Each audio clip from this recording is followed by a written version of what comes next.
Bonjour, bienvenue à cette deuxième vidéo. Donc, ce que je vais faire, c'est parler des arbres binaires de recherche en long et en large, surtout à comment les implémenter. Et je vais m'en tenir à la version naïve qui peut faire une chaîne de nœuds dans notre arbre, qui peut prendre un temps linéaire pour l'insertion et la recherche. Et puis, quand on se reverra en personne à mon retour, là, je parlerai de comment bien garder ces arbres balancés pour avoir une recherche en temps logarithmique. Donc, je vais m'en tenir au plus simple pour cette vidéo et embarquer dans les trucs plus compliqués en personne. Comme ça, s'il y a des questionnements, je serai en mesure d'y répondre. Juste avant de revenir aux arbres binaires de recherche, une brève technicalité que j'ai omis de mentionner sur les skip lists. Je disais qu'en moyenne, l'insertion, suppression, recherche se fait en temps logarithmique. Puis bon, j'essayais de pas parler de terminologie probabiliste, mais pour ceux et celles qui connaissent la terminologie probabiliste, là, ce que je voulais dire par moyenne, vraiment, le terme technique, c'est l'espérance. Pour ceux et celles qui connaissent. Si vous connaissez pas, c'est pas grave. Mais l'idée, quand on analyse une structure de données probabiliste, faut calculer l'espérance du temps requis pour une opération. Ok, donc, plus précisément, là, comment on calculerait le temps requis pour une insertion, par exemple, ce serait en calculant l'espérance du temps requis pour une insertion. Okay, ce qui se trouve à être la somme sur tous les états possibles de notre structure de données. Okay. Et c'est la somme pondérée par la probabilité d'observer l'état fois le temps requis pour l'insertion quand on est dans cet état-là.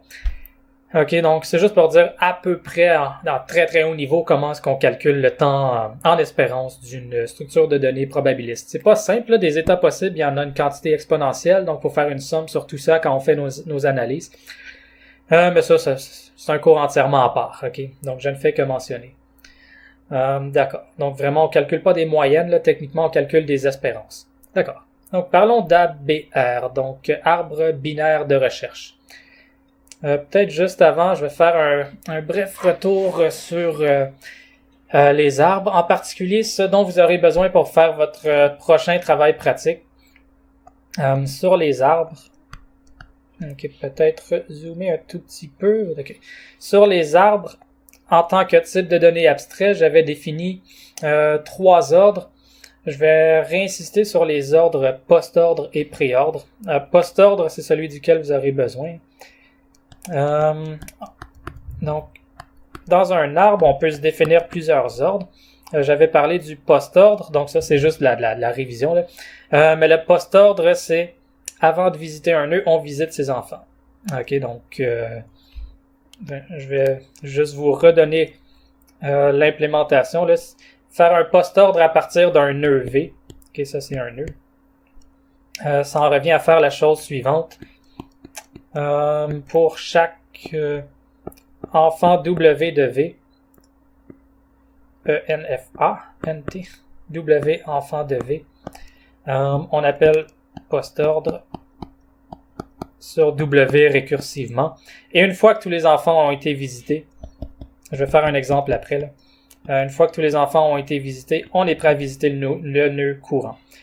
J'avais parlé du pré-ordre et du in-ordre aussi. Je vais pas revenir sur le in-ordre, là. Je vous invite à regarder le chapitre 8 ou chercher sur le web pour un rappel. Je reviendrai brièvement sur le in-ordre aussi. Mais quand on visite en pré-ordre, c'est l'inverse. Avant de visiter les enfants, on s'auto-visite. Donc, c'est un ordre de visite plus glouton, égoïste si on veut. On se visite avant nos propres enfants. Et une fois que c'est fait, on peut visiter les enfants. Okay? C'est deux façons d'énumérer des nœuds d'un arbre dans un ordre donné. Donc, pour chaque enfant de V, que j'appelle W, je vais appeler préordre récursivement. Okay? Je ne reviens pas sur le fait que ça fonctionne jusqu'aux feuilles, jusqu'aux nœuds qui n'ont pas d'enfants. Que cette boucle va juste pas entrer dans aucun appel récursif. Si je vous fais un exemple, faisons un arbre. Okay, un exemple vite fait. J'ai déjà fait tout ça, donc je me permets d'aller vite. Je vais leur donner des numéros aléatoires. Allez, 3, 2, 10, 4, 7, 1, 9. Ok, si je visite ça en post-ordre,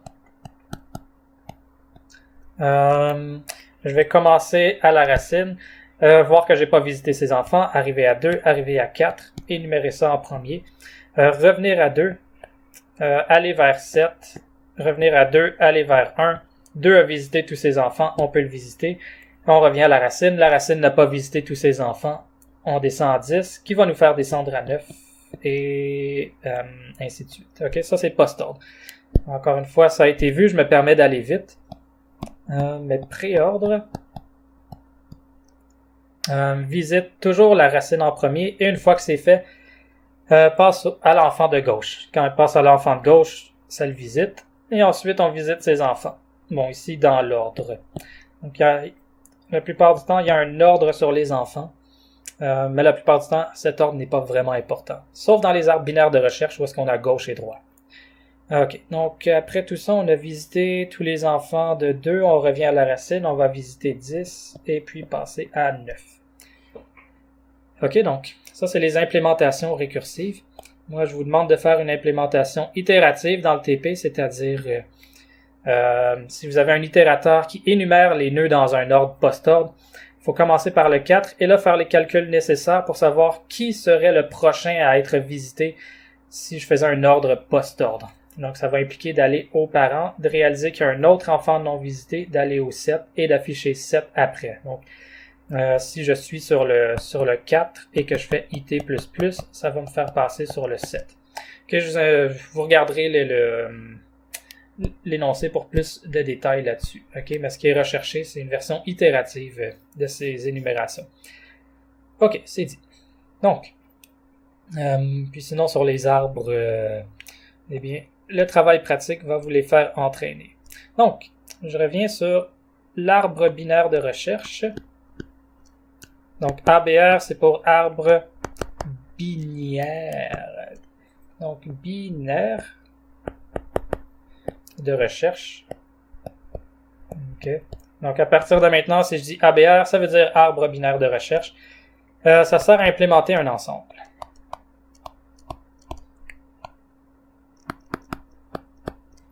Ok, donc l'ensemble, je l'ai défini dans la vidéo précédente. Si vous n'avez pas vu, allez faire un tour, mais le contrat réalisé d'un ensemble, c'est juste insérer, supprimer, rechercher. C'est-à-dire déterminer si un élément est présent ou pas. Donc ça implémente un ensemble avec un arbre. Un arbre binaire. Donc avec un arbre binaire. Donc ça, je l'ai déjà défini. C'est que chaque nœud a 0, 1 ou 2 enfants. Et l'ordre des 2 enfants est important. Ok. Non. Et une propriété super importante des arbres binaires de recherche, c'est que je vais le définir de façon plus forte que ce que j'avais fait quand je l'avais présenté là. Pour tout nœud, on va dire X, une propriété qui doit être respectée, c'est que tous les descendants de X, on va dire X flèche gauche, ont une valeur plus grande. Donc, ont une valeur plus grande que X. Pardon. Plus petite. Désolé pour ce lapsus. Donc, tout ce qui est à gauche doit être plus petit. Tout ce qui est à droite doit être plus grand. J'avais droite en tête. Donc, tous les descendants de X flèche de ce qui est à droite ont une valeur plus grande que X. OK? Donc, ce sont les deux propriétés. Par exemple, si j'insérais, j'ai pas d'exemple bien choisi, j'improvise, 10, 6, 12, 7, 8, 1, on va dire. Pour construire un arbre binaire de recherche avec cet ordre d'insertion, bon, je commencerai par insérer 10. Et ensuite, pour insérer 6, je verrai que 6 est plus petit que 10, donc il doit forcément se retrouver à la gauche, selon cette première condition. Ensuite, je vais insérer 12. 12 doit se retrouver à la droite du 10. 7 est plus petit que 10, mais plus grand que 6, donc il doit se retrouver ici. 8 est plus petit que 10, plus grand que 6, plus grand que 7, donc pour satisfaire la propriété pour tous les nœuds, c'est pas juste pour la racine, là, mais vraiment pour tous les nœuds, je suis obligé de placer 8 ici, et le 1 va aller ici. Okay. Vous remarquez que c'est pas un arbre parfaitement balancé, et pour reprendre l'exemple que j'avais fait quand j'avais parlé d'arbre binaire de recherche, dans le pire cas, on peut être malchanceux. Si ça c'est mon ordre d'insertion, je vais me retrouver avec 1, ensuite 2, 3, 4, 5. Un arbre complètement débalancé. Dans un arbre comme ça, l'insertion, la recherche, la suppression vont prendre un temps linéaire. Okay, donc, on peut se demander à quoi ça sert. Ça fait rien de mieux qu'un vecteur jusqu'à maintenant. Faut travailler un peu pour atteindre le temps logarithmique. Donc, encore là, dans cette vidéo, je vais m'en tenir à temps linéaire, mais après, je vais étendre nos connaissances pour savoir comment balancer un arbre. OK. Donc, je vais implémenter ça. Je vais me définir une classe arbre binaire de recherche. Je vais juste appeler ça ABR. Ça va utiliser un type que j'appelle type. Donc, je rappelle, là, quand j'écris ça, je veux dire template, type name, type. Je m'économise de l'énergie de crayon. OK. Donc, je vais me définir un arbre binaire de recherche. Ça implémente un ensemble. Donc, techniquement, l'utilisateur n'a pas besoin de savoir qu'il y a un arbre qui est utilisé derrière la structure de données. Là, c'est évident avec le nom que j'ai donné, ABR, mais en fait, je devrais appeler ça ensemble ou set, comme dans la librairie standard. Dans la librairie standard, vous avez la classe set, et à l'interne, ça utilise un arbre binaire de recherche balancé. Mais sans ne pas le savoir, le nom set n'indique rien sur l'utilisation d'arbres. Mais ici, je rends ça explicite parce qu'on verra d'autres implémentations de set. On en a vu une autre brièvement avec la skip list. Celle-là, c'est avec l'arbre binaire de recherche. Donc, mes arbres binaires de recherche utilisent des nœuds. Donc, je vais encapsuler une structure nœud à l'intérieur de ma classe. Donc, struct nœud. Puis on a vu quand j'ai parlé d'arbre, qu'on pouvait implémenter un arbre juste avec une classe nœud. Ici, je me sers d'un nœud comme classe utilitaire pour réaliser mon arbre binaire de recherche. Donc, j'ai ma struct nœud. De quoi ça a besoin? Un nœud, c'est un arbre binaire. Donc, je peux avoir juste 2 enfants. Ce que je vais faire, c'est juste dire que... Juste un instant. Je peux zoomer. Voilà. C'est bien, non?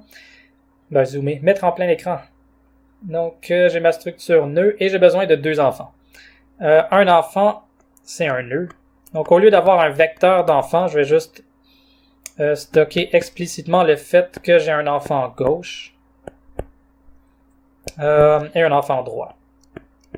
Donc, nœud, étoile, droit. Ensuite, quoi d'autre? Je vais mettre le parent. En fait, ça m'est arrivé souvent d'avoir besoin de structures arborescentes dans le cadre de mes recherches et typiquement, chaque fois j'ai besoin du parent, éventuellement. OK, jusqu'à maintenant, on voit peut-être pas pourquoi j'aurais besoin du parent, mais je le mets comme par défaut puisque souvent dans les arbres, c'est juste pratique d'avoir accès aux parents. Donc, je vais l'ajouter, on verra si ça sert plus tard, si ça sert pas, on l'enlève. D'accord. Donc, je vais me définir un constructeur sans tout l'écrire. Donc, voici le constructeur. Non, pardon. Un nœud, bien sûr, ça stocke aussi une valeur. Type val. Et puis là, je peux définir un constructeur. Ce que je vais faire sans tout écrire, là, je vais juste vous dire que le constructeur reçoit un parent. Et puis, la valeur. Donc, const type val. Ok, je l'écris pas, mais ce que ça fait, c'est quand on passe les parents, ben 10 flèche parent égale parent, 10 flèche val est égal à val. Et par défaut, on va dire que gauche et droit sont nul PTR. Donc, nul PTR par défaut. Même chose pour lui. Ok. Et si j'ai besoin de valeurs concrètes de gauche et droite, je vais le spécifier manuellement. Peut-être une fonctionnalité de laquelle je peux avoir besoin avec les nœuds. c'est d'un destructeur, parce que quand je vais vouloir détruire toute mon arborescence, comme je l'ai présenté, je voudrais qu'il y ait un appel récursif de suppression qui se fasse. Comment on fait ça? Ben, je vais juste vérifier que si mon gauche est présent, je veux qu'il se supprime. Delete gauche. Je mentionne au passage que moi, je vérifie toujours si un pointeur a besoin d'être supprimé avant de le supprimer, mais techniquement, c'est pas nécessaire. Vous pouvez faire delete null PTR et ça cause pas d'erreur, ça cause pas de problème. Je crois que dans le livre, il ne fait jamais ces vérifications, mais moi, c'est une habitude que j'ai. Donc ça, ce que ça fait, là, c'est que quand la destruction de votre nœud est commandée, la destruction des enfants va être commandée de façon récursive. Donc les enfants vont se supprimer, les enfants des enfants vont se supprimer, et ainsi de suite. Ok. Donc ça, c'est pour notre nœud. Donc j'espère que c'est clair. Maintenant, mon arbre binaire de recherche va utiliser les nœuds de façon interne et en particulier juste stocker la racine. Ok, on va dire qu'elle est à null PTR par défaut. Je ne vais pas écrire le constructeur, là, mais le constructeur mettrait racine égale null PTR. Ok. Donc ça, c'est notre représentation. Jusqu'à maintenant, j'ai besoin de rien de plus. Je pourrais stocker la dimension, le nombre d'éléments, et puis le gérer à l'insertion-suppression. Je ne l'écrirai pas, là, mais vous pourriez le faire ici pour implémenter size en temps constant. Bon. Je vais parler de la recherche, de l'insertion et de la suppression. Peut-être je peux commencer par la recherche, ce qui est probablement ce qu'il y a de plus simple.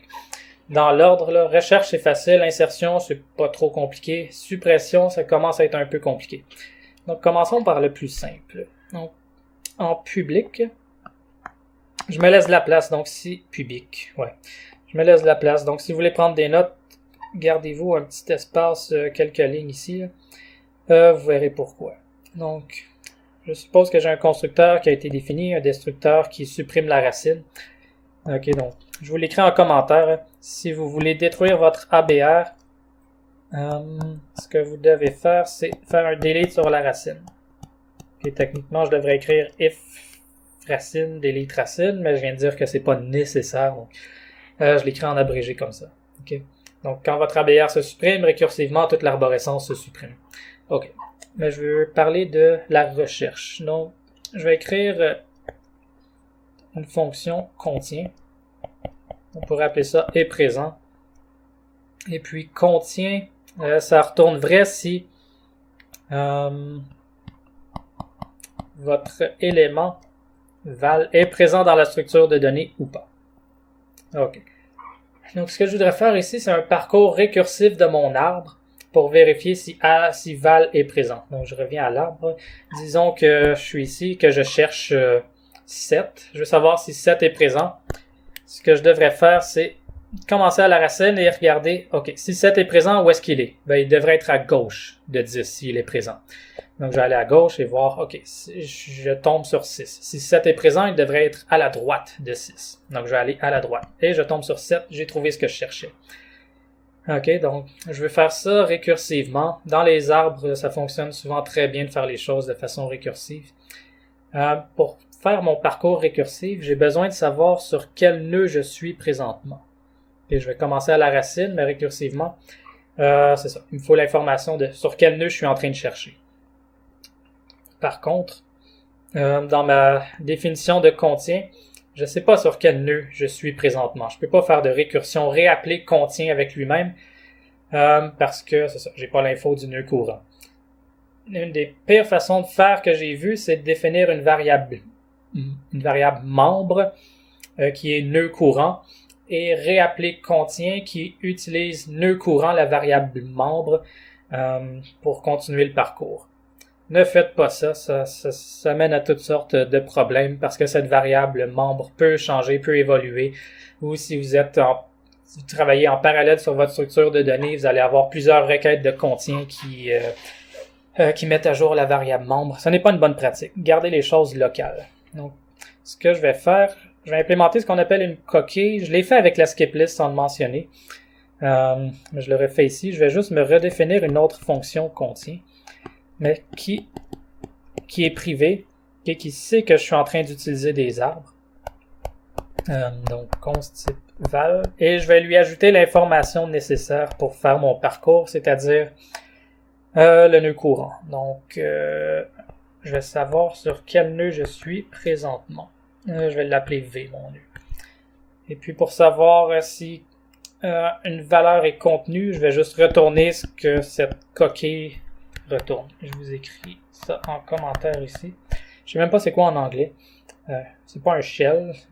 Parce que dans le livre, ils appellent ça une coquille. C'est juste une redirection vers une fonction membre privée qui contient l'information supplémentaire pour appliquer une récursion. Okay, en gros.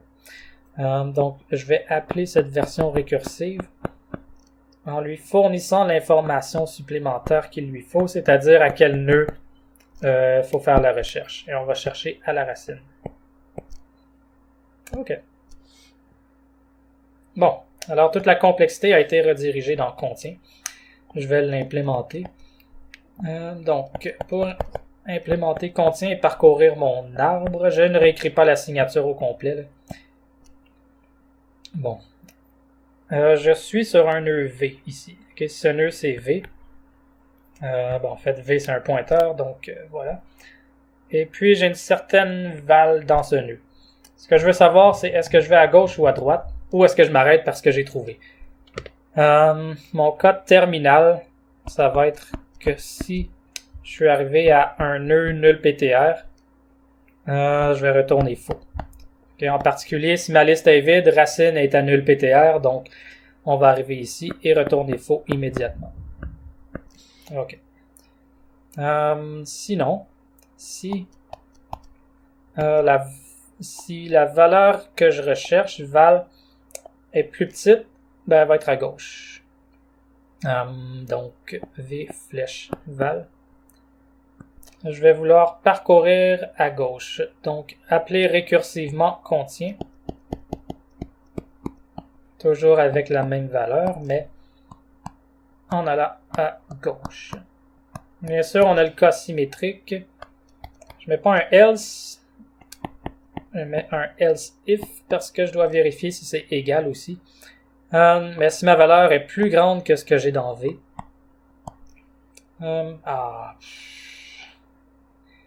Mes excuses pour l'indentation. Ok, je retourne ce que l'appel récursif me retourne. Ok, soyons propres. Ok. Return contient. Donc, toujours avec la même valeur. Et je veux aller à gauche. Donc, ça m'assure que dans chaque appel, je descends d'un niveau. Au moins. Dans ce cas-ci, je retourne ce que contient va me retourner, mais en parcourant à droite. Et puis sinon, si c'est pas plus petit, pas plus grand, c'est que c'est égal. Dans ce cas-ci, je vais retourner true. Okay. Si c'est égal, c'est que j'ai trouvé ce que je cherchais. Ok, donc c'est tout ce que contient fait. Ça ressemble un peu à ce que la skip list faisait, des appels récursifs, peut-être un peu plus simple. Mais dans la skip list, c'est le même principe. Là. On regarde si on peut avancer. On a deux choix. Soit on avance, soit on descend. Et quand on est rendu trop bas, on arrête. Ici, c'est le même principe.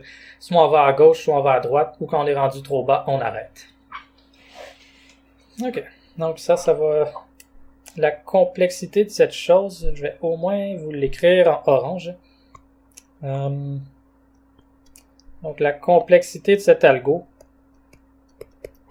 va être proportionnelle, dans le pire cas, à ce que j'appelle grand O de H. Ça, c'est un H. Où H, c'est la hauteur de l'arbre.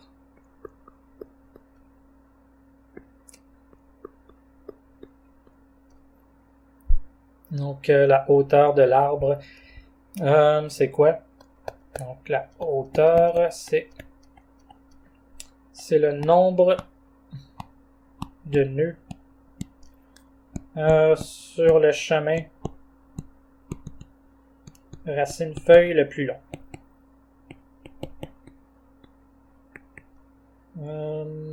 Le plus long. OK. Donc, concept tout à fait intuitif. Dans le pire cas, on est obligé de parcourir toute la hauteur. Comme par exemple, ici, la hauteur serait de... si j'enlève toutes ces flèches là. Le chemin le plus long, c'est de 10 à 8. Le chemin racine-feuille le plus long. Puis il y a 4 sommets là-dessus.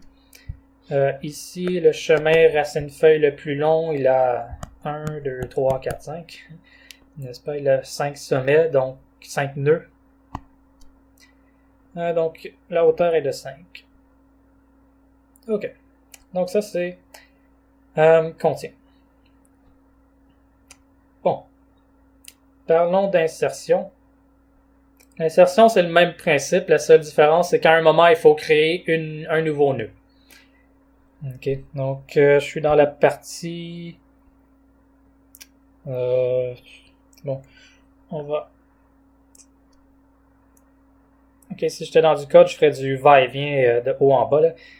Mais je vais réappliquer le même principe de façon publique pour faire l'insertion. Je vais faire ça en void. Dans le livre, il vous présente ça en booléen, où est-ce que ça retourne false si l'insertion ne s'est pas produite. Et puis, quand est-ce qu'on retournerait false? C'est quand on essaie d'insérer un élément qui est déjà présent. Okay? Parce que dans un ensemble, il n'y a pas de doublon, sinon vous parlez d'un multi-ensemble. Mais ici, je vais juste me contenter de juste tenter d'insérer. Et de ne rien faire si la donnée est déjà présente. Donc, pour insérer, j'ai besoin de savoir quelle valeur je veux ajouter à ma structure de données. Voilà. Mais je vais faire la même chose. Je vais faire un parcours récursif de mon arbre pour trouver à quel endroit je dois ajouter le nœud, si j'ai besoin de le faire. Okay, je vais faire un exemple. Disons en orange ici. Admettons que j'appelle insérer avec qu'est-ce qui serait intéressant d'insérer ici. On va dire 2. Okay, si je veux insérer 2, je vais commencer à la racine, voir que, comme l'exemple que j'ai fait, voir que je dois aller à la gauche, que je dois aller à la gauche, que je dois aller à la droite. À la droite, l'espace est disponible, donc je le fais. J'insère le 2. Okay, donc l'idée, c'est comme la recherche, je descends, et dès que je vois un endroit disponible pour faire l'ajout, je le fais. Et si il s'avère que ma donnée était déjà présente, ma valeur était déjà présente dans ma structure de données, je vais rencontrer cette valeur pendant le parcours et je vais annuler ou ne rien faire. OK. Mais pour faire mon parcours récursif, j'ai encore une fois besoin de savoir dans quel nœud je suis en train de parcourir en ce moment. Donc, je refais ce même principe de coquille, c'est-à-dire je vais appeler insérer sur val et dire de commencer à la racine. D'accord, voilà. Et dans la partie privée, okay, en private, j'aurai une fonction insérer qui reçoit la valeur, mais aussi un nœud. Je n'écris pas la signature au complet. Ça serait const type perluette val nœud étoile v. V est un pointeur vers un nœud. Donc maintenant, je vais faire mon insertion. Ce que je vais faire, c'est bon, je vais gérer le cas limite de la racine nul ptr tout de suite. Ok. J'aurais pu le gérer dans insérer public. J'ai décidé de le faire ici. Si v est égal à la racine et que racine est nulle, que c'est peut-être pas l'endroit le plus propre pour faire ça en fait. Ok, je le laisse là parce que j'ai commencé à l'écrire, mais peut-être la meilleure façon de le faire, ce serait ici, là, ce if. Parce que là, ça va être rappelé à chaque appel récursif. Je n'en fais pas un cas. Je vais le faire ici. Donc, si je suis à la racine et que la racine est à nul ptr, je vais tout simplement dire que racine est égale à un nouveau nœud que je crée. Vous vous rappelez du constructeur de nœud? Je vais y aller, là. Mais le nœud reçoit le parent et une valeur en paramètre. Dans le cas particulier où je suis en train de créer une racine, le parent, il n'y en a pas. Ok, la racine, c'est le seul nœud dont le parent est à nul PTR. Et je vais lui dire c'est quoi sa valeur. Ok. Bon, je rappelle que pour être propre, mais je ne vais pas me soucier de ces détails ici, là, pour être propre, ça pourrait être dans la fonction publique, pour ne faire cette vérification qu'une seule fois. J'ai pas envie de tout effacer, de tout recommencer. Si j'étais en code C++, je le ferais, couper-coller. Bon, maintenant que ça c'est vérifié, ma racine a été affectée, tout va bien. Qu'est-ce qui peut survenir d'autre? Un autre cas limite qui peut survenir, c'est que la valeur, elle est égale à ce que je trouve dans V. Dans ce cas-ci, je retourne sans rien faire. Je pourrais retourner faux si j'avais une version booléenne. Okay, je ne veux pas de doublon, donc si je croise la valeur, je cancelle l'opération d'insertion. Sinon, si c'est pas égal, eh bien mon val pourrait être plus petit ou plus grand que ce que j'ai dans V. Donc si val est plus petit que ce que j'ai dans V, eh bien val pourrait aller à gauche, pourrait se trouver à gauche de V. Je vais pas descendre tout de suite. En fait, je vais regarder si l'espace à la gauche de V est disponible. S'il l'est, je vais faire l'insertion. Ok, donc ça implique de faire la vérification suivante. Si V flèche gauche est à nul PTR, donc si j'ai rien dans V flèche gauche, c'est que je suis en mesure de prendre l'espace inoccupé pour insérer val. Donc, je vais créer un nouveau nœud. Nœud étoile, on va l'appeler W, qui va être égal à un nouveau nœud. Je veux que son parent soit V, et je veux que ce nouveau nœud porte la valeur val.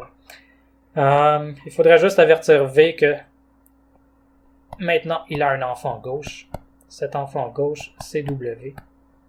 Est-ce que j'ai autre chose à faire? Eh bien non, ça devrait aller. Ok, mais sinon, qu'est-ce que je dois faire? Eh bien, je dois continuer mon parcours. Si j'avais un enfant à gauche, je dois descendre à la gauche et continuer le parcours pour savoir où insérer. Donc, je fais un parcours récursif. Je vais réappeler insérer avec la valeur et le nœud gauche. Ok. Sinon, bon, il y a le cas symétrique. Ok, ça va. On va prendre le temps de l'écrire. Donc, ça, c'est quand je suis à un V et que je dois aller à gauche. Ok, comme si val est égal à, je sais pas moi, 5. Ça correspond à descendre d'un niveau vers la gauche. Sinon, j'ai déjà vérifié si c'était égal, vérifié si c'était plus petit. Donc le else, c'est si c'est plus grand, si val est plus grand. Bon, c'est symétrique. Si je n'ai rien à droite, je vais prendre l'espace. Okay, il y a d'autres façons de faire. Je vous invite à regarder le livre. Ce qu'il fait dans le livre, c'est il va passer à l'appel récursif une référence vers le pointeur du parent. Et le parent va se mettre à jour tout seul. En fait, il va passer une référence vers l'enfant à affecter pour le nouveau nœud. Okay, je rentre pas dans plus de détails, je vous invite à regarder. Ça évite d'avoir à faire 2 if, mais bon, moi j'aime mieux m'en tenir à la version la plus intuitive. Donc si à droite c'est disponible, je fais la même chose. Donc nœud W est égal à un nouveau nœud avec V comme parent. La valeur, faut juste dire à V que maintenant son droit c'est W. Ok, et c'est tout. Mais si l'espace n'était pas disponible, je dois appeler insérer récursivement. Donc val V flèche droit. Ok, et ça c'est ce else. Voilà, ça c'est inséré. Donc ce cas-ci, ça correspond à quand par exemple, je dois descendre vers la droite dans mon parcours. Ok, donc c'est tout, c'est l'insertion. Encore là, la complexité, c'est presque comme la recherche. C'est vraiment le même principe, il y a juste quelques petits cas supplémentaires à gérer, mais la complexité, elle est proportionnelle à la hauteur de l'arbre. Okay? C'est pour ça quand je dis arbre balancé, ce sont des arbres qui minimisent la hauteur pour stocker tous les éléments. Et on peut montrer que le minimum possible, c'est logarithmique. Bon, ok, ça c'est la recherche et l'insertion. C'est bon de savoir comment la suppression fonctionne. Et pour ça, on va prendre une pause de code et faire un exemple. Ok, donc bon, je reprends. Je me rappelle plus c'était quoi l'exemple. Je voudrais bien le reprendre. Donc j'avais quoi? 10, 6, 12, 1, 7, 8. 10, 6, 12, 1, 7, 8. Donc disons que j'avais 10, 6, 12, 1, 7, où est 8 ici? Ok. Est-ce que c'est suffisamment intéressant? On va ajouter un... Ah, j'ai plus rien que je peux ajouter ici. Hein. On va dire 7.5 ici. Ok. Maintenant, supposons que je veux supprimer... on va dire 6. Ok. Je dois m'arranger pour enlever le 6 de ma structure de données et m'assurer que les propriétés des ABR, des arbres binaires de recherche, sont préservées. Ok. Je peux pas juste enlever 6 et le remplacer par 1, par exemple. Ok. Faire... on pourrait imaginer que je fais ça comme ça, là. Enfin, si je le dessine plus proprement, remplacer 6 par 1. Est-ce que ça fonctionnerait? Oui, ça fonctionnerait dans ce cas particulier. Donc, ok, ça irait. Bon, dommage. Je voudrais faire un exemple où est-ce que ça ne fonctionne pas. Donc, vous allez me permettre de augmenter ma structure de données avec un 2. Tenez, voilà. Ok, maintenant, si je supprime 6, je ne peux pas juste venir remplacer le 6 par le 1. Ok, peut-être de la façon suivante, là. Ça fonctionne pas parce que ce qui est à la gauche du 1 n'est pas plus petit que 1, donc j'aurai un problème.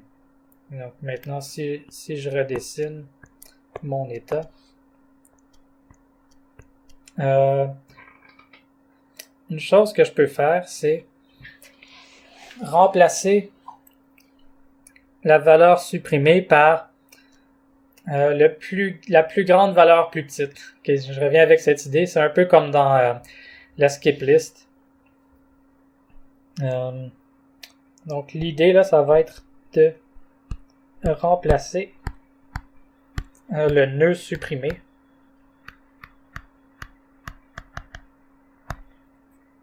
par la plus grande valeur possible qui est plus petite que cette valeur supprimée. Donc la valeur supprimée. Ok, donc ce que je veux dire par là, c'est que parmi tout ce qui est plus petit que la valeur supprimée, je vais choisir le max. Ok, donc je pourrais pas, quand je supprime 6, je peux pas remplacer ça par 7, par 8. Je vais prendre quelque chose qui est plus petit que 6, mais le maximum possible. Dans ce cas-ci, ce serait 2. Ok, ça fonctionnerait de venir prendre ce 2 et de venir le placer à la place du 6. Okay, si je le dessine temporairement, là, si je mets 2 ici puis que ça disparaît, tout est correct. En général, ça va fonctionner. Okay, vous pouvez toujours faire ça. Prendre la plus grande valeur plus petite. Ok, je ferai d'autres exemples par la suite. Mais juste faire ça, là. Donc, avec l'exemple du 6, il faudrait que j'aille chercher le 2 et que le 2 prenne la place du 6. Si je réussis à faire ça, je vais être correct. Je vous ferai remarquer juste verbalement que je pourrais aussi prendre la plus petite valeur plus grande et venir la mettre à la place. Donc, ce que je veux dire par la plus petite valeur plus grande, c'est que je vais aller dans le sous-arbre de droit et chercher le minimum parmi les valeurs plus grandes. Le minimum parmi les valeurs plus grandes, ce serait 7. Donc, quand je supprime 6, je pourrais venir mettre le 7 ici et ce serait correct. Je le ferai pas là, on prend juste un des deux. Soit la plus grande valeur plus petite ou la plus petite valeur plus grande. OK. Donc, en général, comment est-ce que je fais pour aller chercher la plus grande valeur plus petite? Je vous l'écris je vous écris l'idée là. Je vais descendre à gauche une fois.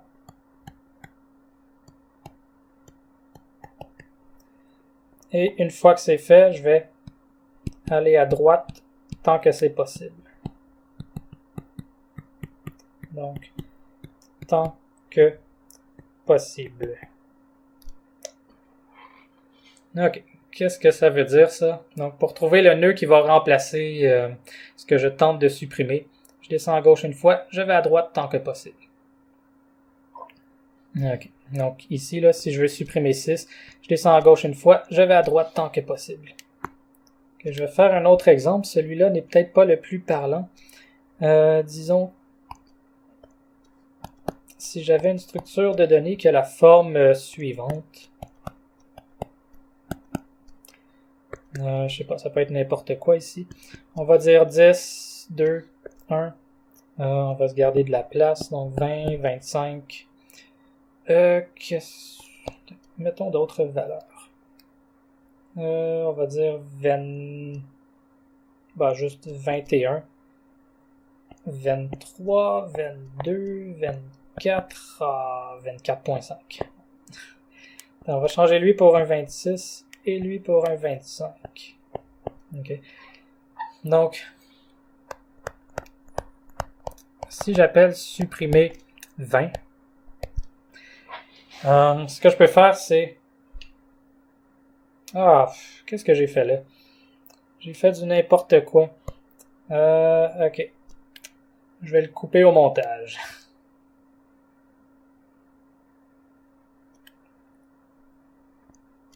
Donc, 20 jusqu'à ici. Je sais pas si je vais le couper au montage. Ça prend du temps quand même. On verra. Donc, si ça c'est ma structure, tout ce qu'il y a ici doit être plus petit que 20. On va dire que je mets 12, 14, 13, 15, 16, 17. Admettons 18 ici. Et puis 17. OK, donc, maintenant, si avec ça, j'appelle supprimer 20, ce que je vais aller chercher, c'est 18 et aller remplacer ce 20 par 18. OK, donc je peux vous montrer de quoi ça a l'air si j'efface temporairement, là. Ce que je voudrais faire, sachant que je vais supprimer 20, je vais aller à gauche une fois, puis à droite, tant que je peux. Ça va me faire atteindre le 18. Ça va me trouver l'élément qui peut remplacer l'élément que je dois supprimer. Donc, quand je supprime le 18, ce que ça va faire, c'est la chose suivante. Le 18 va être remplacé par le 17 que j'avais et va s'en venir ici. OK, je vous laisse mettre sur pause, vérifier que c'est bel et bien un arbre de recherche binaire. OK, donc... c'est l'idée. Donc, je vais remettre ça dans l'état dans lequel on était avant. J'avais 18 ici et puis 17 avant. Et puis 20 ici. Donc, c'est l'idée. OK. Maintenant, je dois implémenter ça. Ça, je vais la faire d'une façon. Encore une fois, il y a plein de façons de faire ça. Je vais faire un autre algo récursif. Donc, dans la partie publique, Ce que je vais faire, c'est me définir une fonction de suppression. Ok. Elle va être void. Elle pourrait être booléenne si vous voulez retourner le fait que ça n'a pas réussi à supprimer parce que l'élément n'était pas présent. Moi, je vais supposer qu'on supprime juste des éléments qui sont présents. Sans tout écrire. Et ça va être la même idée. Tenez, on va faire les choses proprement cette fois-ci et vérifier avant tout que la structure de données contient bel et bien des éléments. Donc, si ma racine est vide, je retourne immédiatement. Sinon, je vais appeler ma fonction coquille qui me reste encore à définir. Je vais lui passer la valeur et la racine pour commencer sa suppression de façon récursive. OK. Donc, void supprimer qui reçoit la valeur et v le nœud courant qu'on est en train de parcourir pour notre suppression. Et là, ce que je vais faire, c'est gérer 3 cas différents.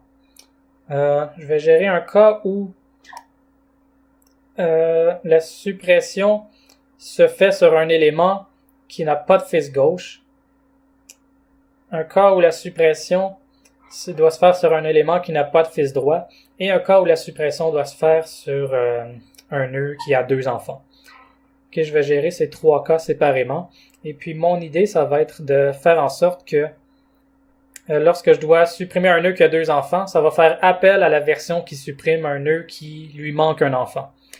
Dans notre cas, qui lui manque un fils droit, possiblement.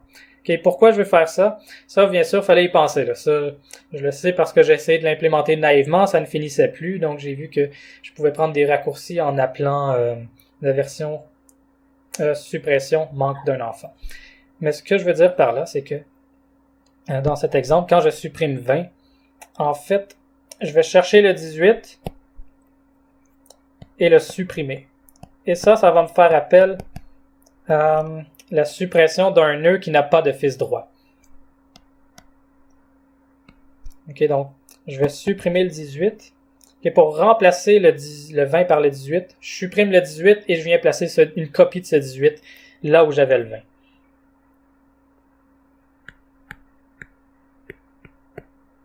20. Ok, donc je vais me rendre au 18.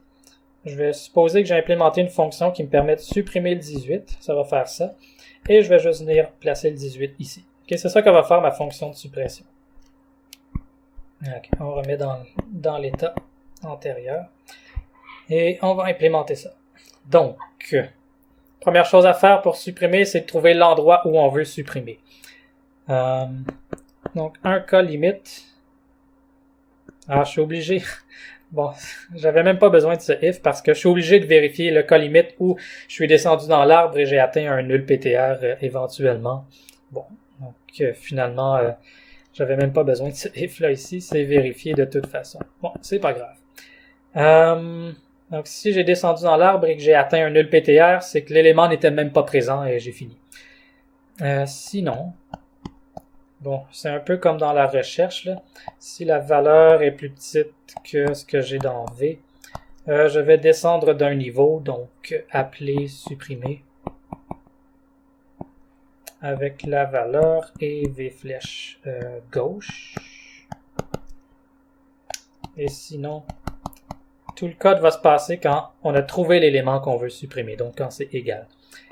Si la valeur est plus grande que ce que j'ai à V, je dois aller à droite. Donc val, V, flèche, droit. Et sinon, c'est là qu'on tombe dans le cas où c'est égal. Donc val est égal à V, flèche, val. On a trouvé l'élément à supprimer.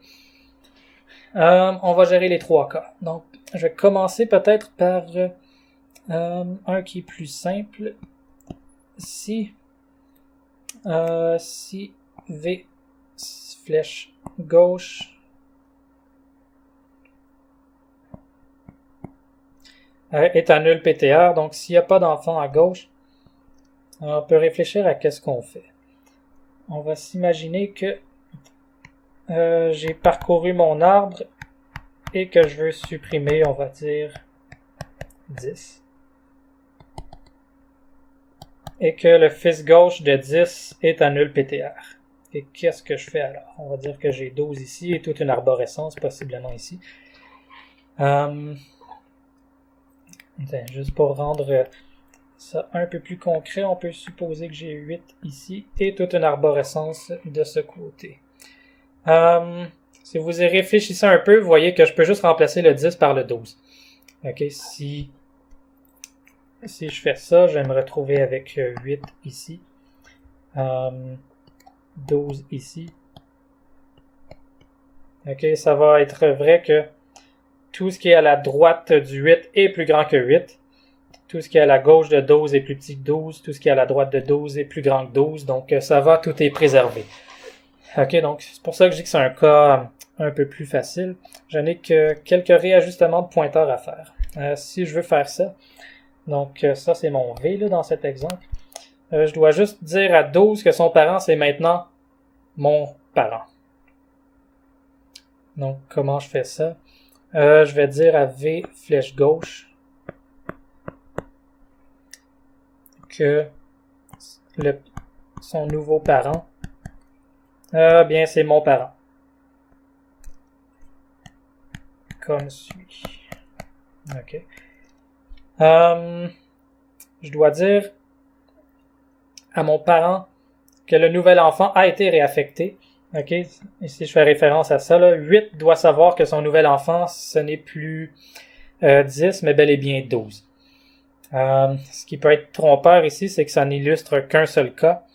J'aurais très bien pu avoir, on va dire 12 et le 10 qui est supprimé et 11 comme ça. Et dans ce cas-ci, 12 doit savoir que son fils gauche est devenu 11. Ok, 12 va être redirigé ici. Tandis que ici, 8 doit savoir que son fils gauche a changé. Qu'est-ce que je veux dire, c'est qu'il y a deux cas à gérer. Si V est le fils gauche de son parent, ben, le fils gauche du parent est redirigé. Si V est le fils droit de son parent, le fils droit du parent est redirigé. Mais ça, on s'en sort pas. Faut faire le if. Il y a des façons d'éviter, là, mais je ne m'embarque pas là-dedans. La façon de faire, ce serait de dire que si V est égal bon, premièrement, si V n'est pas la racine, là. Ok. Et que V est égal au fils, on va dire au fils gauche de son parent. Ok. Flèche gauche. Ok, faisons ça comme ça. Ok, si V est le fils gauche, alors le parent du fils gauche doit être redirigé. Ah non, le fils gauche du parent doit être redirigé. Pardon. Et ça va devenir V flèche droit. Ok. Ok, donc ce que je viens de faire ici, c'est tout simplement de réaffecter. Ça se passerait plus dans cet exemple. V est le fils gauche de son parent. Donc maintenant, je veux que le fils gauche du parent devienne le fils droit de V. Ok, donc ce bout de code fait référence à ça ici. Ok, pour que je me retrouve dans l'état suivant. Comme ça, avec V qui traîne un peu nulle part. Ok, c'est l'idée. Bon, j'espère que c'est clair. Sinon, je vous invite à faire les états avant-après. Mais c'est ce qui se passe. Ok, donc mettons les accolades pour que ce soit clair. Sinon, ben, faut le gérer, là. Si, bon, V n'est pas la racine et que V est égal au fils droit. Flèche droit. Bon, alors, mettons les accolades. Il faut mettre à jour le fils droit du parent.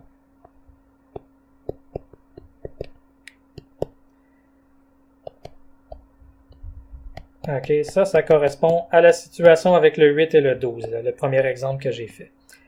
OK, ici, V est le fils droit de son parent. Je veux que le fils droit du parent soit mis à jour avec mon fils droit, avec le fils droit de V. OK, c'est ce qui se passe ici. OK, bon, ça c'est la situation dans laquelle je veux supprimer un nœud qui n'a pas de fils gauche. Je vais pas faire l'autre situation, c'est pas mal symétrique, là, c'est la même chose. Si V n'a pas de fils droit, je dois rediriger le fils du parent vers le fils gauche de V. OK.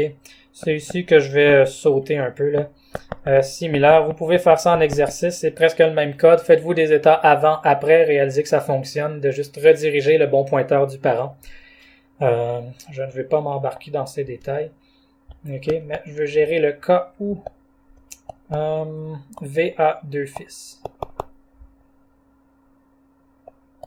OK. Donc, dans le cas où j'ai deux fils sous V. OK. C'est ici que je dois faire cette situation de trouver le plus grand élément plus petit. Donc, je vais faire ça. Je vais trouver plus grand élément plus petit. Donc, si vous vous rappelez, j'ai dit que pour trouver le plus grand élément plus petit, je dois aller à gauche une fois et aller à droite autant de fois que je peux. OK, donc je vais faire exactement ça. Je vais aller trouver ce plus grand élément plus petit. Donc, W est égal à V flèche gauche. Je sais que V flèche gauche existe parce que je suis dans ce cas-là en ce moment. Et puis, tant que je peux aller à droite, eh bien, je vais y aller. Donc, ça, c'est juste une simple boucle. Tant que W a un fils droit, je vais dire que W devient son fils droit. Égale W flèche droit. OK, donc à ce point-ci, là, c'est ça. Je suis en train de vouloir supprimer V. Et ce que j'ai trouvé, OK, c'est le premier W en dessous en parcourant une fois à gauche et à la droite, tel que W n'a plus de fils droit. OK, donc c'est lui, là, le plus grand élément plus petit. Donc je l'ai trouvé. Quand je disais que je vais faire appel au supprimer, je vais faire exactement ça. Je vais me rappeler de ce que j'avais dans W puis le supprimer. Donc je vais me déclarer une variable temporaire que je vais appeler, qui va prendre la valeur de W. Et puis je vais juste supprimer cette valeur. OK, puisque W n'a pas de fils droit, ce que ça va faire, ça va faire appel à la version de la suppression facile dans laquelle je n'ai qu'un réajustement de pointeurs de parents et de fils à faire. OK, donc ça va embarquer dans ce cas-là. Dans le cas où W n'a pas de fils droit, ça va juste rediriger ça ici, là. Donc ça va faire appel à ça. Et une fois que ça a été supprimé, je peux remplacer la valeur de V par la valeur courante. Donc, je vais appeler supprimer la version publique, OK, tout recommencer, mais sur la valeur de W. Ça aura pour effet de redescendre jusqu'à W, ça me dérange pas, je peux le tolérer. Ça va doubler le temps, vous pourriez optimiser ça. Pour l'instant, c'est pas ma préoccupation, là, c'est juste de dire comment la suppression peut se faire concrètement. Après, on optimise. Donc, ça va le supprimer. OK, ou sinon même, je crois que ce qui fonctionne, là, ce serait juste d'appeler supprimer W flèche val à partir de W lui-même. OK, donc ça va rappeler la version coquée et supprimer immédiatement sans avoir à descendre dans tout l'arbre. Je viens d'y penser, j'ai pas vérifié si ça fonctionnait, mais je crois que oui. OK, un ou l'autre. Là, la complexité grand O ne change pas. OK. Maintenant que ce W a été supprimé, je peux maintenant juste dire que mon nœud qui est désigné à être supprimé ne sera pas physiquement supprimé. En fait, je vais juste mettre sa valeur à jour. OK, et voilà. D'accord. Donc, ça c'est la version suppression. Pardon, je crois que j'ai oublié un delete quelque part, n'est-ce pas? Oui. Ah, comme c'est dommage. Et j'ai pas de place pour faire ça. Ah, j'ai créé une fuite de mémoire. Ça, c'est un moins 5 points en examen. C'est que après avoir fait tout ça, là, ici,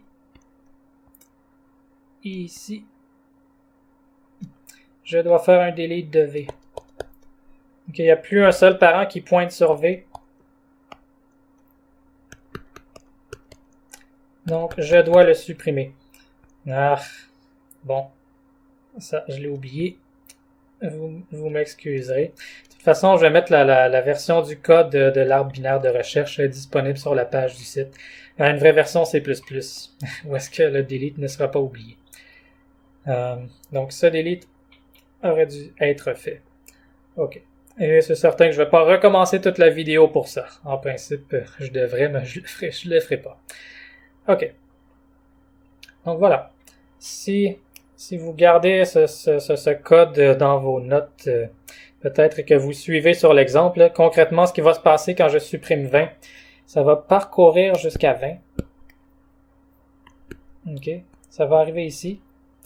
Donc, ça va dire que voici V, le V que je dois supprimer. Et là, ça va descendre ici. Ça va aller trouver W ici qui va pointer vers ce 18.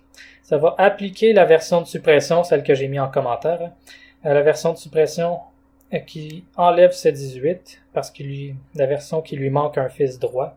Ça va supprimer ce 18 et affecter 17 comme enfant de 16 et venir faire le remplacement du 20 par ce 18, comme je l'ai décrit plus tôt. Et vous pouvez regarder que ça fonctionne. Ça fonctionne précisément parce que j'ai pris le maximum que j'avais dans le sous-arbre gauche.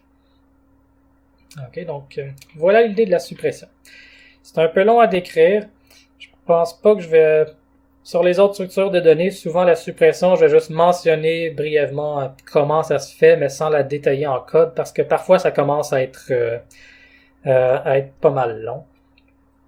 OK, c'est souvent les idées qui vont nous intéresser à ce point-ci.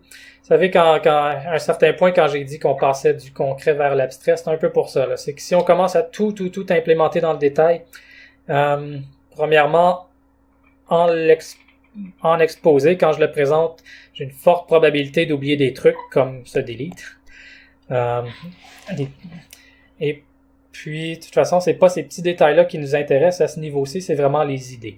Okay, déjà, d'avoir la bonne idée, de savoir qu'il faut aller chercher ce plus grand élément plus petit, il faut y penser. Une fois qu'on y a pensé, on peut concevoir comment l'implémenter. Okay, donc, à partir de maintenant, je vais tendre de plus en plus vers ça, vers juste les idées générales de comment on l'implémenterait, et ça va être à vous de vous convaincre que vous pourriez l'implémenter s'il le fallait. Donc ça, c'est une version de la suppression. Je l'ai faite dans un niveau de détail quand même élevé, mais j'irai pas dans ce niveau de détail-là à chaque fois parce que, comme je disais, ça ne finit plus. Et on incorpore des erreurs, on oublie des détails chaque fois. Et ces détails sont une distraction vers l'important, les idées principales.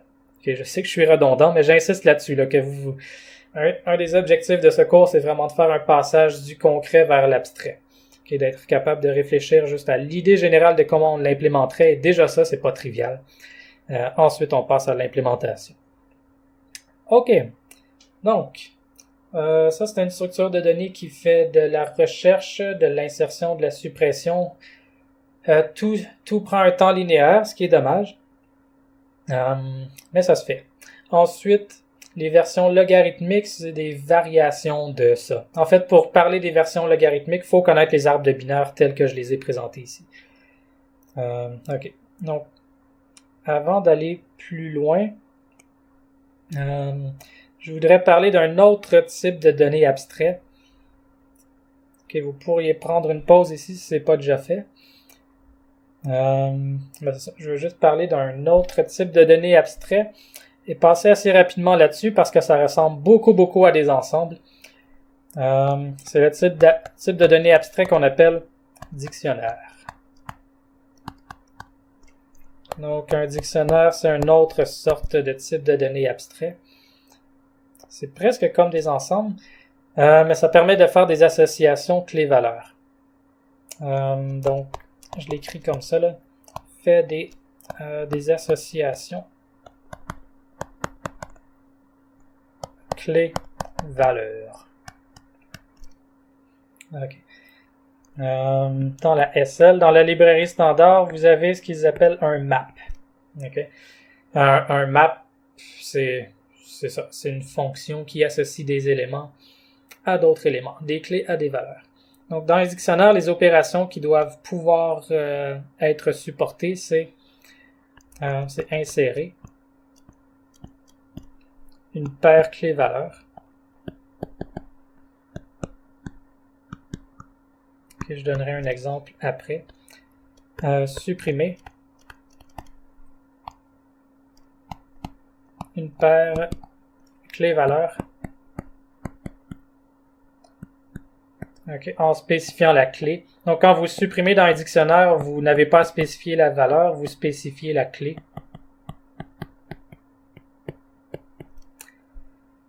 Et puis,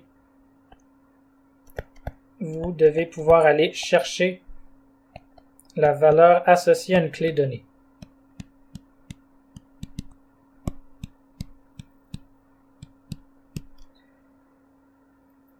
OK. Donc, par exemple, si je vous fais un exemple en C++, un map, c'est une implémentation d'un dictionnaire.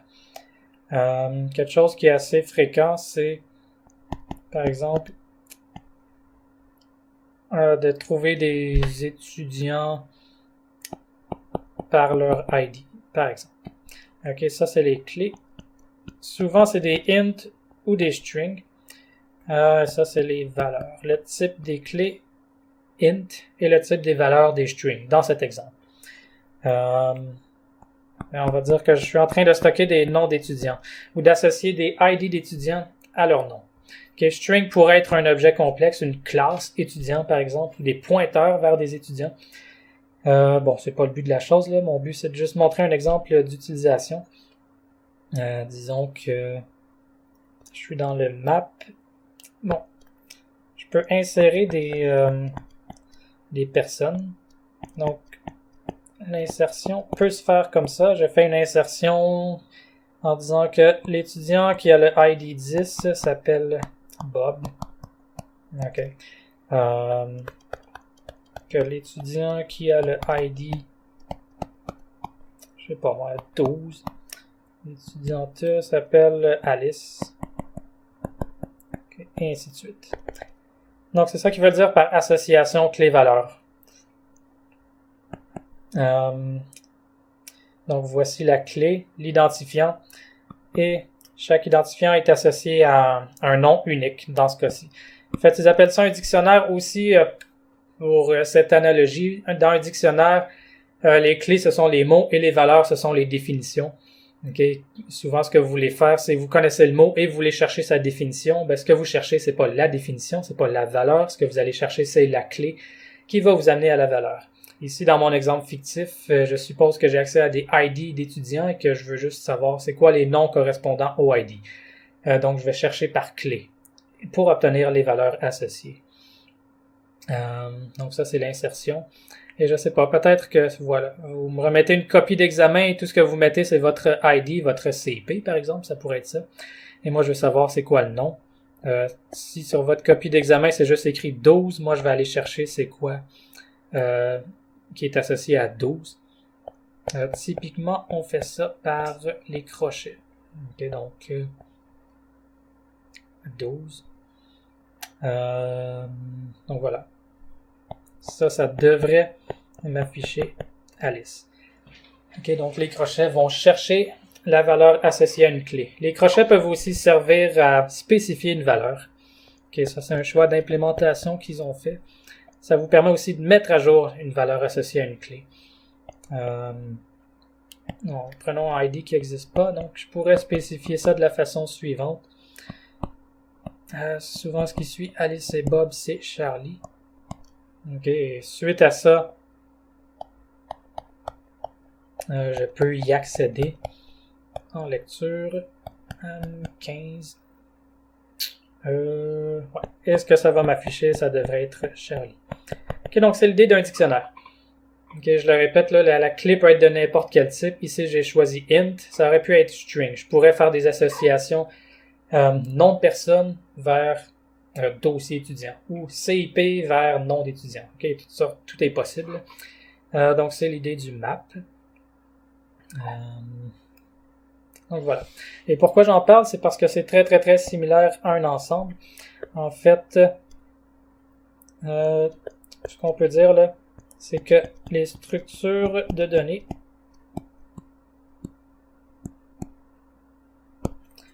qui implémentent un ensemble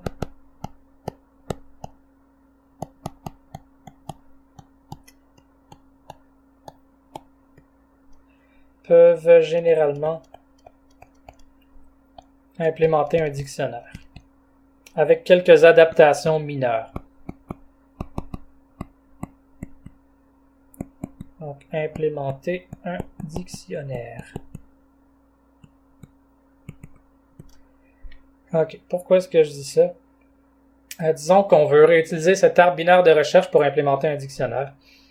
Ça, je ne l'écrirai pas au long, là. Je vais juste mettre l'emphase sur les modifs qui seraient appliqués. Disons que j'implémente un dictionnaire avec un arbre binaire de recherche. Voici ce que je pourrais faire. Au lieu d'avoir un nœud qui stocke juste un type, ça vaut la peine de l'écrire au long, là. Je vais avoir besoin de deux types. Donc, je vais avoir un type name type clé et un autre type name type valeur. Voilà. Ok, j'ai un type pour la clé, un type pour la valeur. C'est comme c'est ça qu'ils font avec le map. Ils ont deux types templatés qui peuvent être différents. Et maintenant, mes nœuds, N-O-U, non, N-O-E-U-D. Pardon, j'ai oublié mon struct. Donc, struct, nœud. Ok, ça va être pareil, là. Il va y avoir gauche, droit, parent. Mais au lieu de juste stocker une valeur, je vais stocker une clé et je vais stocker une valeur. Ok, c'est une façon possible d'implémenter ça.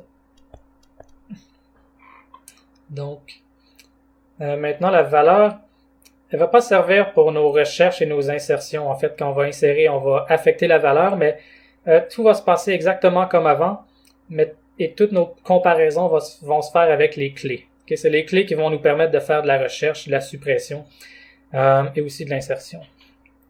Donc, ce que je veux dire par là, comme j'ai dit, je vais pas tout détailler, mais quand je fais bool contient, ce que je vais chercher là, c'est pas une valeur, mais c'est plutôt une clé. Donc, ce que l'utilisateur va spécifier, c'est une clé. Et votre contient va faire la même chose que l'arbre binaire de recherche que j'ai présenté, mais en comparant les clés.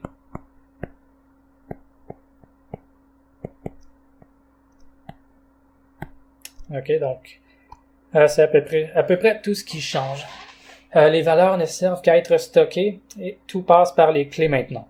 Donc, contient, insérer, supprimer, c'est pareil. Il faut juste se rappeler que quand on insère, il faut affecter la valeur dans notre structure nœud. Une fois que la valeur est stockée, elle ne sert plus pour des comparaisons. Je sais que ça fait 10 fois que je l'ai dit, là, mais je vais éviter la confusion. Tout se passe par les clés. C'est juste qu'il y a une valeur annexe qui est stockée maintenant dans notre nœud, qui est la valeur associée à la clé.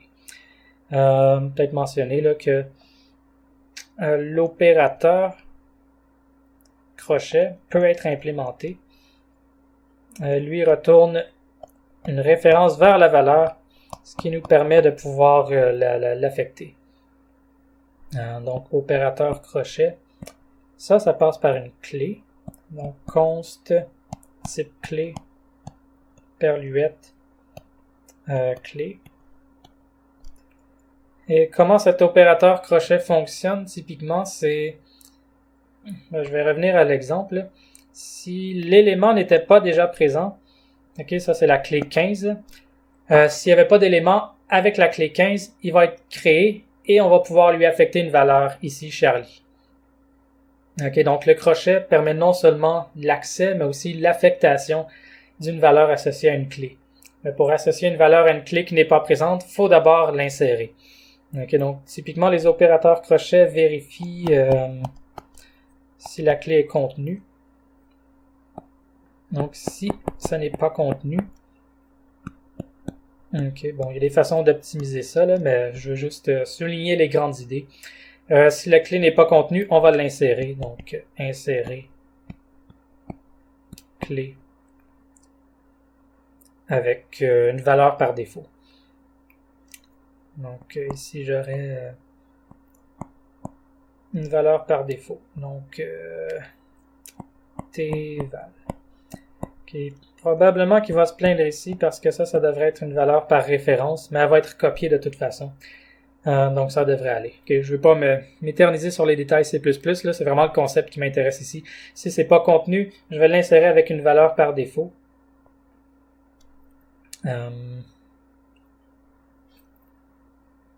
Et puis, en pseudocode, là, ce que je vais faire, c'est retourner. Voilà, bon, je vais le dire de la façon suivante. Trouver le nœud W qui contient val, qui doit exister maintenant, qui contient val, qui contient la clé,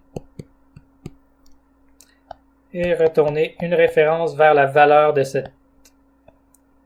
cet élément W. Ok, puis pour trouver ça, vous devriez être capable à ce point-ci de savoir comment on implémente ça, c'est juste une recherche récursive.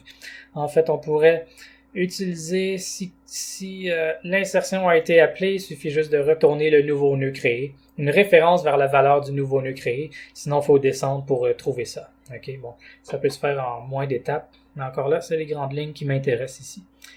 Donc c'est ce que ça fait un map, en gros. Donc, et c'est pour ça aussi que je dis que si vous implémentez, si vous avez une structure de données qui implémente un ensemble, vous pouvez aussi implémenter un dictionnaire. Souvent, ce qu'il suffit de faire, c'est vous stockez déjà des valeurs. Bien maintenant, ces valeurs, ce sont des clés et vous stockez des valeurs annexes qui sont les valeurs associées à ces clés. Okay, souvent, c'est ça. Comme j'ai dit, c'est des petites modifs. Donc, il y a cette correspondance entre ensemble et dictionnaire. D'accord. Je crois que c'est tout ce que j'avais à dire sur les dictionnaires. On y reviendra. Un de ces jours, je vais parler de tables de hachage qui typiquement servent à implémenter des dictionnaires. On peut très bien implémenter un dictionnaire avec un arbre binaire de recherche et tous les autres arbres desquels je discuterai, ça fonctionne. D'accord. Je prends une pause. OK. Il y a une dernière chose de laquelle je voudrais parler avant de mettre fin à ces vidéos.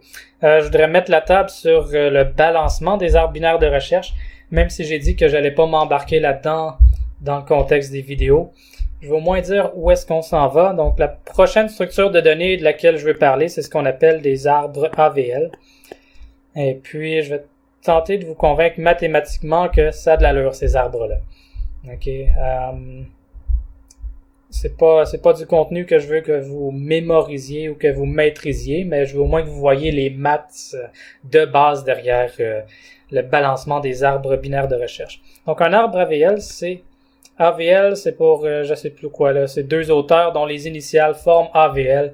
Je crois que dans le livre, quelque part en footnote, il y a les noms des auteurs. En fait, j'ai le livre juste ici. Ah, ok, puisque je l'ai. AVL, c'est pour arbre Adelson, apostrophe S-O-N, Velsky. C'est pour ça que je m'en rappelle jamais par cœur. Adelson Velsky et son collègue Landis. Qui ont inventé ça. Ce sont des Russes qui ont mis au point cette structure de données.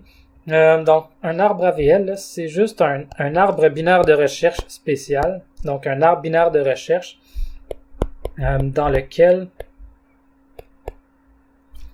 pour tout nœud, disons X, la hauteur du sous-arbre à gauche est presque pareil à la hauteur du sous-arbre droit. Donc, pour tout nœud X, ce qu'on doit avoir, c'est que la hauteur de X flèche gauche.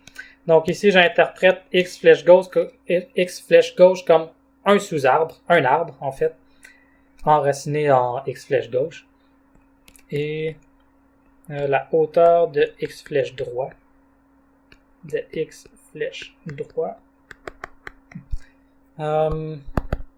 diffère de presque rien, de 0 ou 1. Ok, donc un arbre AVL, c'est juste un arbre binaire de recherche qui satisfait cette propriété. Ok, donc dit autrement, là, si je l'écris de façon plus succincte, la hauteur de x gauche moins la hauteur de x droit. La différence entre les deux valeurs absolues doit être au maximum 1. Ok, ça c'est valeur absolue. Donc transformer en positif si c'était négatif. Et ça doit être vrai pour tout nœud. Ok, c'est important. Pas juste pour la racine, mais vraiment pour tout nœud. Donc un exemple, on aime bien les arbres binaires de recherche qui ont cette allure. Ok, ça c'est bien. Vous remarquez que pour tout nœud, je peux même le prolonger, juste pour qu'on voit clairement. Ça c'est parfaitement balancé en fait. Pour tout nœud, la hauteur du sous-arbre gauche est égale à la hauteur du sous-arbre droit. Mais ça peut être légèrement balancé. Faisons un exemple. Ça, est-ce que c'est un arbre AVL? Eh bien ça, à gauche, j'ai une hauteur de 2, à droite, j'ai une hauteur de 2, ça va. Ici, à gauche, j'ai une hauteur de 1, à droite, j'ai une hauteur de 0, ça va. Ici, 1, 0, ça va. Donc ça, ce serait un arbre AVL. Quelque chose qui serait pas un arbre AVL, ce serait peut-être quelque chose comme ça. Et voici. Ok. Ici, la racine est correcte parce qu'à gauche, j'ai un sous-arbre de hauteur 1, 2, 3, 4. Et à droite, un sous-arbre de hauteur 3. La différence est bornée par 1, donc ça va. Ce nœud est correct parce qu'il y a 2, 2 à gauche, à droite. Ça, c'est comme la gauche, là. Ça, c'est comme la droite. Ici, j'aurais 1, 0, 0, 1. Mais le nœud fautif, ce serait celui-là. Parce qu'à gauche, il a une hauteur de 3, mais à droite, il a une hauteur de 1. Ça, c'est pas bon. On ne veut pas ça dans un arbre AVL. Ceci n'est pas un arbre AVL parce qu'il y a un nœud qui ne satisfait pas la propriété. Ok, celui-ci est mal balancé. Donc, c'est là où on veut s'en aller. Ce qu'on voudrait faire, c'est, lorsqu'on fait des insertions dans un arbre binaire de recherche, c'est de faire les opérations qu'il faut pour satisfaire cette propriété. Ok, d'avoir les hauteurs qui diffèrent de pas plus que 1 à gauche et à droite de tout, n'importe quel nœud. Je vais pas détailler comment, ce sera le sujet du prochain cours, mais je veux détailler un peu pourquoi cette propriété est intéressante. Je vous le dis tout de suite, c'est parce que la hauteur va être logarithmique par rapport au nombre d'éléments. Et on va tenter, je vais vous donner l'idée mathématique derrière ça, sans entrer dans trop de détails, là. Donc, soit n le nombre d'éléments qui sont stockés. Ou en fait... Ok, désolé. J'efface ça, je reprends. Ok. Soit, ce que je vais définir là, c'est une fonction f de h. Ça va être le nombre minimum d'éléments qui doivent être stockés dans un arbre AVL de hauteur h. Ok, ça, c'est la même approche qu'ils utilisent dans le livre, là, toujours chapitre 8. Parce que dans un arbre AVL, si j'ai une hauteur de h, il y a un certain minimum d'éléments qui doivent être présents pour garantir les propriétés. Okay, je peux pas avoir un arbre de hauteur 1000 et avoir juste 1000 éléments. Parce que si j'ai ça, j'ai une chaîne et ça, c'est interdit par les arbres AVL. Donc ici, là, je m'intéresse à cette fonction. C'est quoi? Pour satisfaire les propriétés et avoir une hauteur de h, combien de nœuds est-ce qu'il faut que j'ai au minimum? Ok, donc, on peut commencer par le plus facile. Si j'ai une hauteur de 0, le minimum de nœuds que je dois avoir, c'est 0. Ok, ça, c'est de base. Sinon, si j'ai une hauteur de 1, Le minimum de nœuds que je dois avoir, c'est 1. Okay? Parce que voici l'arbre AVL qui a une hauteur de 1. Okay, là, ça devient peut-être plus intéressant quand j'ai f de 2. Parce que, bon, combien de nœuds est-ce qu'il faut que j'aille? Juste un instant. Bon, combien de nœuds est-ce qu'il faut que j'aie? Je suis à la maison et je me fais déranger par la famille. Ok, pardon. Ok. Donc, quoi? Ouais, si j'ai une hauteur de 2, combien de nœuds je dois avoir?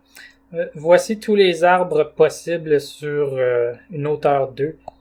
Il y a lui. Il y a lui. Et il y a lui.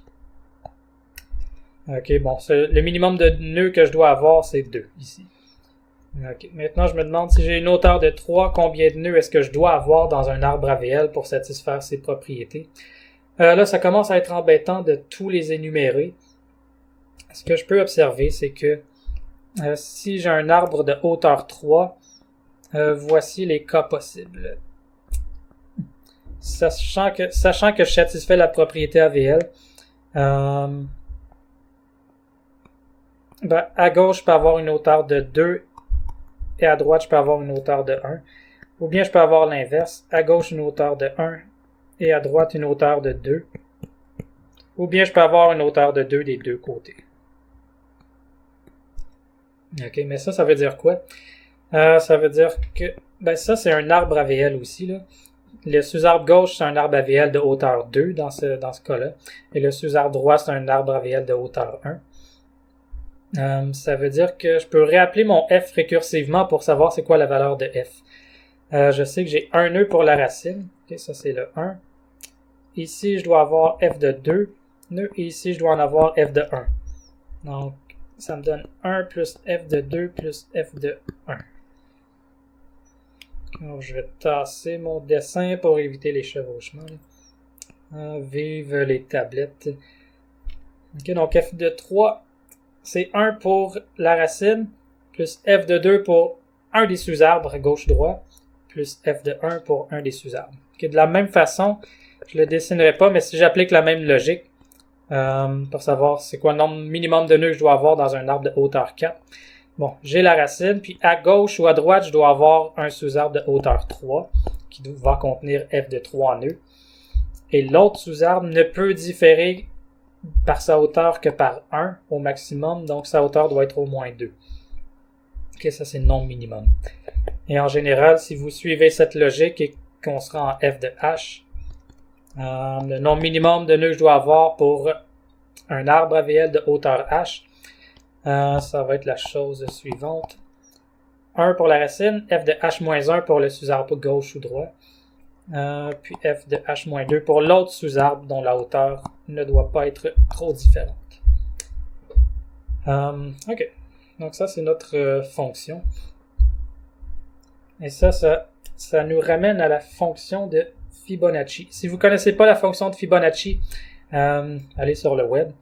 Elle est assez populaire, là, mais la fonction de Fibonacci, c'est une fonction qui commence avec Fibonacci de 0 égale 0, Fibonacci de 1 est égal à 1, Fibonacci de 2 est égal à 1, et par la suite, pour tous les autres, Fibo de h est égal à Fibo de h-1 plus Fibo de h-2.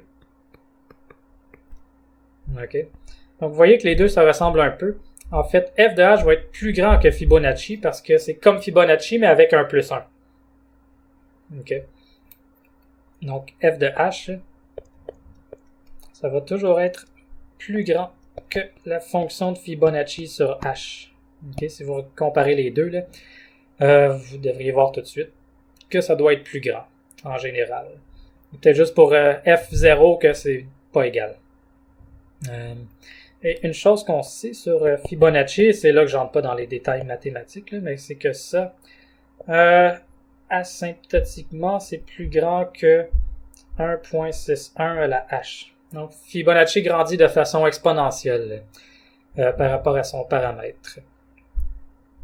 Ok, si h est suffisamment grand. Si j'utilise ça ici, ça veut dire que ma fonction f de h, je rappelle, c'est le nombre minimum de nœuds que je dois avoir dans une hauteur h. C'est plus grand que Fibonacci, puis Fibonacci, c'est plus grand que 1.61 à la h. Ok, donc mon nombre de nœuds, ça grandit de façon exponentielle, c'est-à-dire plus ma hauteur d'arbre grandit, plus le nombre de nœuds que je dois contenir grandit de façon exponentielle. Donc, ce que ça veut dire, ça, c'est que si l'arbre AVL a une hauteur H, alors il y a 1.61 à la H éléments, au minimum. Ok, donc dit autrement, c'est que le nombre d'éléments va toujours être au moins aussi grand que 1.61 à la H. Ok, où est-ce que N, c'est le nombre d'éléments stockés dans votre structure de données. C'est ça que ça veut dire dans le fond. Là. Si ma hauteur est H, il faut que j'ai au moins 1.61 à la H éléments, si je satisfais toutes les propriétés de l'arbre AVL. Là, je fais un peu le même truc que j'avais fait dans l'analyse de fouilles dichotomiques. Là. Si je sais que le nombre d'éléments est plus grand que 1.61 à la H et que j'essaie d'isoler H, je vais prendre le log des deux côtés. Ça va me donner mon log en base 2. Ça va me donner 1.61 à la H. Log de 1.61 à la H. Si vous vous rappelez des lois des logs, si j'ai un exposant à l'intérieur du log, je peux le sortir et le placer avant. Que je reviens pas sur les lois mathématiques. C'est pas le genre de question que je poserai en examen. Mais c'est bon, c'est ce que je racontais. Je peux sortir le log, l'exposant du log. Ça me donne la chose suivante. Ensuite, si j'isole le H, ça me donne que j'ai 1 sur log de 1.61. Je sais pas c'est quoi, mais ça m'importe pas. Ok, j'obtiens l'inégalité suivante. Et puis, ça, c'est une constante. Là. Si je fais juste réarranger ça un peu, ça me dit que la hauteur est toujours plus petite à une certaine constante fois log de n. Donc, en d'autres termes, si je satisfais les propriétés AVL, la hauteur est toujours logarithmique en n. Okay, si vous avez jamais vu ce genre de démonstration, vous êtes en vidéo, vous pouvez la repasser. Mais c'est assez commun en analyse de structure de données. C'est comme ça qu'on se retrouve avec des logs. C'est qu'on a quelque chose d'exponentiel par rapport à n, et quand on isole ce quelque chose, l'exponentiel devient un logarithmique en n. Okay? Donc, ça arrive assez souvent. Donc, la magie qui vient de se passer, là, c'est que le nombre d'éléments est exponentiel par rapport à la hauteur, ce qui veut dire que la hauteur est toujours logarithmique par rapport au nombre d'éléments. Et ça, on aime ça, parce que si vous réussissez à maintenir cette propriété, ça veut dire que vous êtes capable de faire l'insertion, la suppression et la recherche. Tout ça en temps logarithmique. En temps logarithmique. Parce que, si vous vous rappelez, tout dépendait de la hauteur. Donc, si notre hauteur, c'est log n, tout se fait en temps log n. Et log n, c'est vraiment pas grand. Donc, voilà pourquoi on aime les arbres bien balancés. Linéaire, c'est long. Logarithmique, c'est vraiment pas long. OK. Donc, je vous laisse avec ça. Comme j'ai dit, c'est pas nécessaire pour les fins du cours, là, de vous rappeler tous ces détails de mathématiques, de calcul, de hauteur logarithmique, mais c'est bon de savoir d'où ça vient quand même. Okay? Même si dans les détails, ça peut vous sembler peu intuitif, l'intuition qui s'en dégage, c'est que vraiment, si vous avez un arbre balancé, le nombre d'éléments que ça va stocker est exponentiel par rapport à la hauteur. Et c'est là que le log apparaît. OK, je vous laisse avec ça. Donc, j'espère que ces vidéos auront été utiles et auront remplacé ma présence en personne. J'espère que j'ai pas dit trop de bêtises, parce que là, il y aura un enregistrement qui démontre que je dis des bêtises, mais je crois que ça va. Et puis sinon, je vous dis à bientôt, à la semaine prochaine, en personne, en chair et en os. Bye.